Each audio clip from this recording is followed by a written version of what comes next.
میرا بیٹا میری شادی نہیں کرا رہا۔ 80 سالہ بوڑھا شخص لاٹھی کے سہارے عدالت پہنچ گیا۔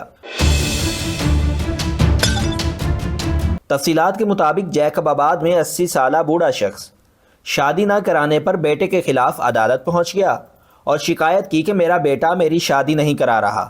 جیکب آباد کے نواحی گاؤں محب جتوئی کا رہائشی 80 سالہ بزرگ منٹھار علی جتوئی شادی نہ کرانے کی شکایت لے کر ڈسٹرکٹ اینڈ سیشن جج کی عدالت پہنچ گیا۔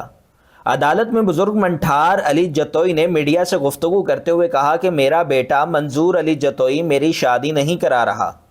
میں ضعیف ہو چکا ہوں، مجھے سہارے کی ضرورت ہے۔ بیٹا میرے رشتہ داروں کو بھی مجھے رشتہ دینے سے منع کر رہا ہے، اس لیے میرے بیٹے کے خلاف درخواست دائر کی جائے۔ مجھے امید ہے کہ میرے ساتھ انصاف کرتے ہوئے میرے بیٹے کو پابند کیا جائے گا کہ وہ میری شادی کرائے۔ اس سلسلے میں بزرگ کے دوسرے بیٹے حامد جتوئی سے رابطہ کیا گیا۔ انہوں نے بتایا کہ والد کی عمر 80 سال سے زائد ہو چکی ہے، اس عمر میں کون رشتہ دے گا؟ ہم نے والد کی شادی کے لیے بہت لوگوں کی منتیں کی ہیں لیکن کوئی رشتہ نہیں دے رہا۔